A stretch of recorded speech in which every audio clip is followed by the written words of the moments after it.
All right, this is the Osborne RF1 pig feeder. Now the literature says that it will accommodate up to 60 pigs from birth up until market. So I've got 8 of them that I just put this thing in here a couple hours ago, so you can tell that the pigs have already been into it pretty heavy by the mud on it. Couple things I've noticed with this. Now, the construction of it is perfect. It's real heavy duty. It's heavy duty fiberglass. It's got a spring top to it so the wind don't blow the spring off of it or blow the lid off of it. It says that it will hold 390 pounds. I couldn't get 390 pounds in it. And this is a meal, so it's finely ground. So it's not pellets or anything like that. All right, one of the things that I've noticed. Now this is a great design. You fill this hopper here, you set your gauge to how much feed you want to come out, and it does not come out until they turn this, until they spin this wheel, and then the feed will drop out. So as they continue to push with their nose, oh, thanks.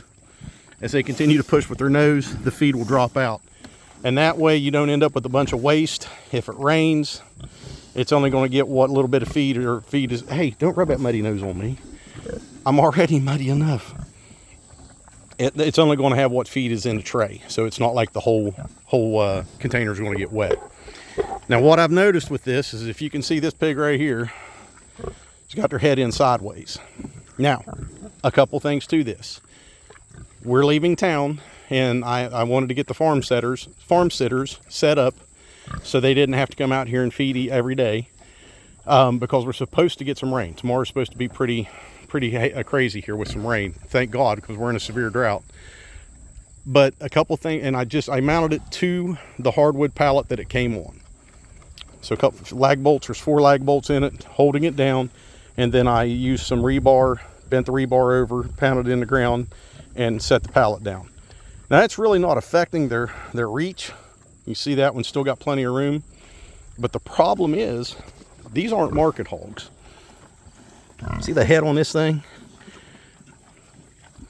So they've got big heads.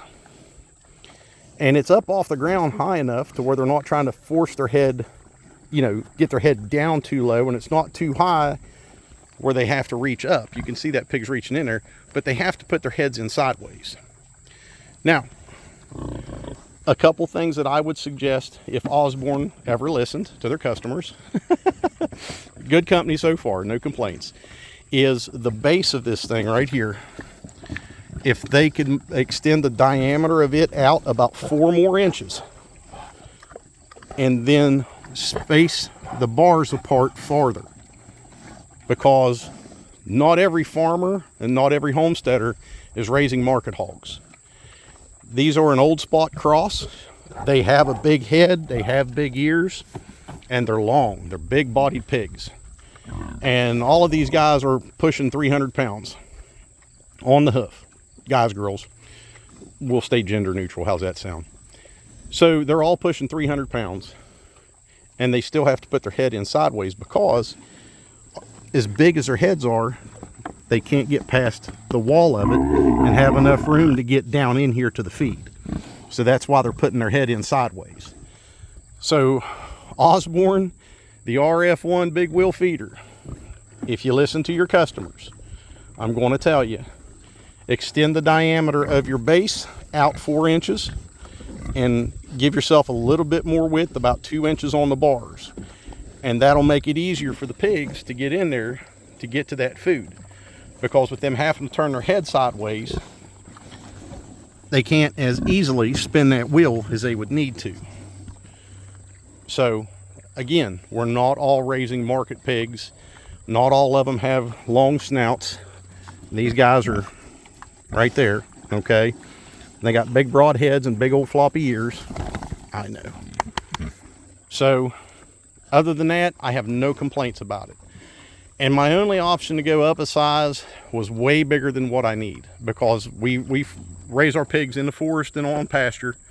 This is just an area here where I keep the feed and water for them. They have access to 3+ acres of woods and grass and stuff like that. So this is just something that's going to make my life a little easier by not having to come out and feed every day, every day, every day. I can just fill this up as needed, and they can eat as they get hungry. And here's a good shot of what I'm talking about. So Osborne, if you ever watch this video or have somebody refer you to it, that's a problem. We're not all raising market hogs. We raise different breeds, and this is what they require. They need more room. They need more room in here to be able to get in and get to the feed. Isn't that right? Other than that, I got no complaints about it. Just make that base about 4 inches bigger in diameter and space your bars out a little bit to give the real pigs, not the commercial pigs, the room that they need.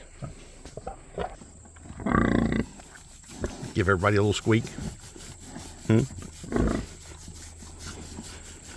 No squeaks, just a grunt from you because you're mean. What about you?